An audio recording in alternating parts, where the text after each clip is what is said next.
Okay, it's December 19th, 7 p.m. We're in the second floor conference room. I have a call to order the City of Brainerd Personnel and Finance Committee meeting, and we'll start with introductions. Tiffany Stigline, Ward 3.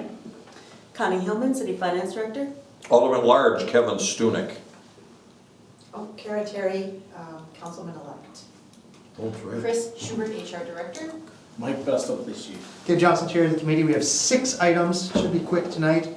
First is Should a have been hire of a 7:15 CSO. then. Or 7:16. tried. Connie said let's meet at 7 and be done by 7:15. Jeez. Chief, Our current CSO officer level is at 3, with one CSO that has just obtained full-time employment, and so he has limited availability with us right now. The other 2 are attending school, and due to their school schedules, we need some more flexibility. So typically, we'll run 3 to 4 CSOs at one time to accommodate that request of them going to school. Interviews were conducted, and Dominic Bailiff was selected and started as a CSO on December 16th, last Friday. So we're looking for the ratifying the hiring of CSO officer Dominic Bailiff, effective December 16th at the CSO pay rate of $16 per hour. So moved. Oh, you can't do that, I do the first one. Second, I'm all screwed up. we have a motion and a second. Any discussion? Hearing none, we'll vote. All in favor, say aye. Aye. Opposed, same sign. Thank you, sir. Thank you, Chief. Number 2 is approve the 2023 IBEW Administrative Support Union Contract Agreement. Good evening. So on December 2nd, city representatives, including Gabe, met with the IBEW Local Number 31 Union representing the administrative support employees. We met in mediation, and the city provided the attached offer for settlement, which included a 2.5% COLA for 2023. Union representatives informed staff on December 9th that the union has approved the offer for settlement. So one item to note in the offer for settlement was information about a memorandum of understanding for the step placement adjustment for records management tech Allie Timmons. We did not have time to get that ready for this packet, so that'll be on the next packet instead. With that, we're asking for a motion to approve the attached offer for settlement and then also to adopt the attached resolution setting the wages for 2023. I so move. Second. We have a motion and a second. Any discussion? I have just a question. We went through all this time and effort and ended up going to mediation. What closed it, or is that not public? What made it work? We worked with the mediator, and the union had asked for information. We did not give, and we gave them an offer for settlement instead of an actual tentative agreement. Okay. And the union Just then curious. decided And to I know they go were down. pretty adamant. Okay, They were adamant, and we were as well. okay. Yeah, we just held firm at 2.5% and said, go vote, let us know. You know, and then The people spoke. and the Allison Timmons, that was the person who wanted a step placement adjustment. Correct. They asked originally for step 6. I think we are giving her an 11-month advance to step 4 is what we agreed on, so kind of met in the middle of giving her nothing or giving her. She originally wanted back pay. She originally wanted back pay too, yeah, that didn't even come up in mediation. Yeah, so, Okay, good. Good job. yes, thank you again, Kay. All right, we have a motion and a second. Did we get a motion and a second on that? Yes. Yes. To approve it, all in favor say aye. Aye. Opposed, same sign, that motion carries. Next up is the Parks contract. So the city reached a tentative agreement actually with this union for the 2023 through 2025 union contract. It includes a 2.5% COLA for 2023 and 2024, and then we negotiated a 3.75% COLA for 2025. These were within the guidance that the council had provided to us on the December 5th closed union negotiation strategy session, and the union reps informed staff on December 2nd that they did approve the TA. So we are asking you to approve the tentative agreement summary and also to adopt a resolution setting the wages for 2023 through 2025. So moved. Second. We have a motion and a second. Any discussion? Hearing none, we'll vote. All in favor say aye. Aye. Opposed, same sign. That motion carries. Thank you, Chris. Oh, you're up next. Still me, sorry. Authorize a senior engineering tech project manager as opposed to an assistant engineer. Instead of a regular. Except an engineering tech, yeah, sorry. Correct.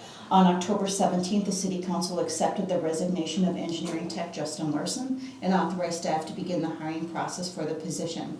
We have now conducted 2 hiring processes and were unsuccessful in filling that position. Due to the lack of candidates for this position, staff is requesting authorization to hire a senior engineering tech project manager instead. This is based on staff's internal discussions regarding the differences in the positions, and if the city should have 2 senior engineering tech positions. It was noted that the positions have very similar duties, but do have different minimum experience requirements. With that in mind, the previous engineering tech, with his years of experience, was performing many of the duties as a senior engineering tech. Therefore, we're asking, therefore, if staff prepared the budget to have 2 senior engineering techs in 2023 and maintain those 2 positions in the budget if we were not able to successfully backfill that position. I wanted to let you know that we did receive only 1 quality candidate. The person was more qualified or overqualified more qualified for the senior than he was the engineering tech, so he withdrew his consideration at that time when we could not get the wage that he wanted. We did list what the wage ranges are, just so you can see there really isn't much difference between the engineering tech and the senior. So You said we have 2 of these? we have 1 senior and we used to have 1 tech. We're asking now to have 2 senior and not to have a tech at this point. Okay, so it's just 1 job class changing. So Correct. So $4,000 is the annual effect, more or less. Yep. Okay, I'll make a motion to authorize staff to hire a senior engineering tech / project manager instead of an engineering tech position. Second. We have a motion and a second, any discussion? Hearing none, we'll vote, all in favor say aye. Aye. Opposed, same sign, that motion carries. Thank you, Chris. Next up is library, is requesting even more parking lot spots. Connie? The library board is requesting 9 parking spaces in the Maple lot. They had a memo from the board and the librarian that was included in the packet.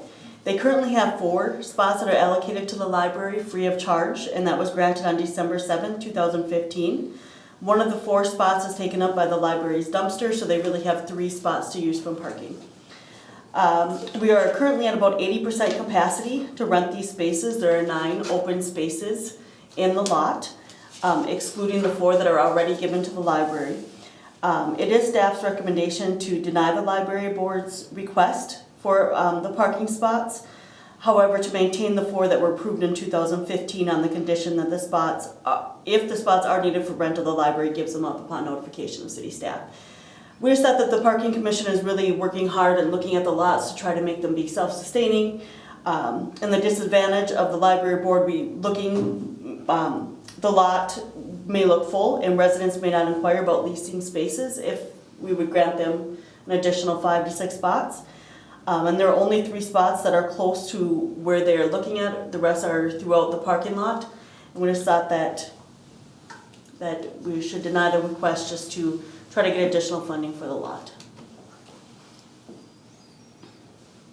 I'll move to deny the library board's request for additional parking spots at this time.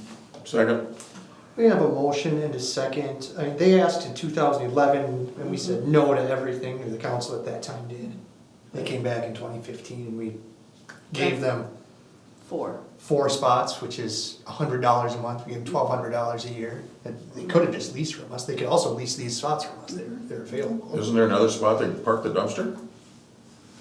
I mean, they got a spot they're using the dumpster for, to park, move the dumpster, you got another spot. Potentially. Maybe. I think they're looking more for their In the rain staff. garden?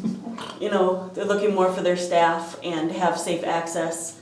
You know, they're saying that So the public side is unsafe, they're saying. they're saying that the public side is full and they want to keep it for their patrons. No, the access. Yes, well, they want to keep it for their patrons. And their letter said that a lot of times during peak hours, Yeah, that it's full. their lot is full. I clearly don't go in peak hours. It's a lot of high school kids.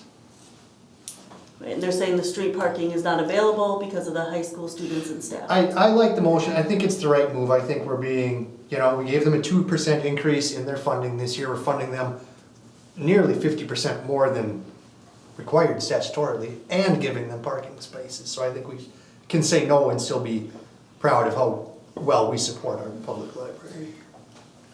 I'm not adamantly opposed to this, but I don't feel like it's necessary.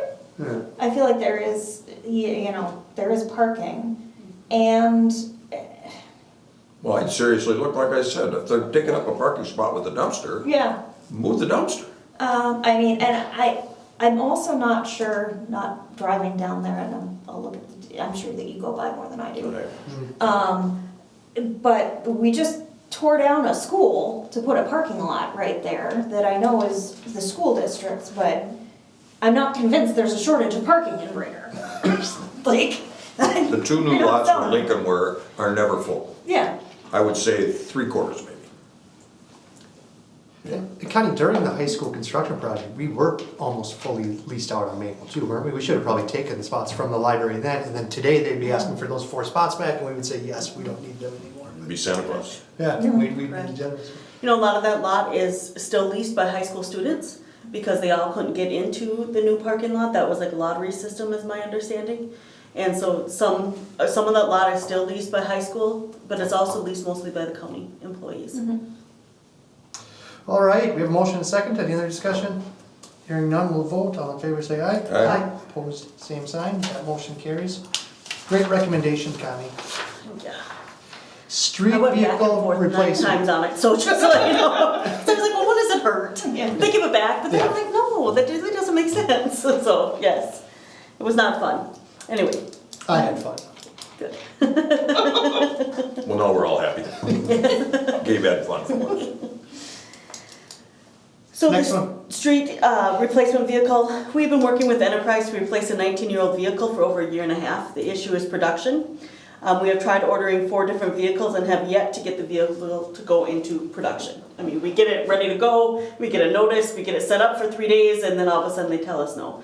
The latest thing is that Ford has decided to do an allocation process and limit the number of vehicles that each government entity can order. So we're in the queue awaiting notification if we get an allocation or not. The alternative is to order the truck retail through Enterprise rather than going through the government pricing. This by no means guarantees that the city will get a truck, as availability is limited by this route as well, but it would likely give us a higher chance of success, of ordering a truck. The city would still be leasing the vehicle through Enterprise, and the cost of the lease would be higher since we're not getting the government prices, and is estimated about $4,500 over the term of the lease, which would be 5 years. So the recommended motion is to authorize staff to enter into a retail lease with Enterprise to try to get a vehicle for the streets department. Nice, so move. Second. We have a motion and a second, is this Sean's truck we're trying to replace? I do believe so, yes. Oh man, I really like as a taxpayer seeing our street foreman drive around in a real dumpy truck. So we're 19 saving years money. old. We're saving the taxpayers. Let's go back to the parks the vehicle where new you can truck's see not the here road yet. and the running boards for a long He's time. got another 6 months in the meter. It'll be probably at least a year before we'd actually see it, even if we do get into it. The benefit of it is that with Enterprise, even if we do place an order retail and we get an allocation, we can cancel the retail order. There's plenty enough people that need vehicles that they can lease them out to somebody else, and we're not stuck with it, so. Excellent, any other discussion? Hearing none, we'll vote, all in favor say aye. Aye. Opposed, same sign, that motion carries, we only need 13 minutes, Connie. We easily could have done this in 7 minutes. Jeez, criminy, I I'm gonna cut my could've. jokes in half and we. All right, we're adjourned until 7:30.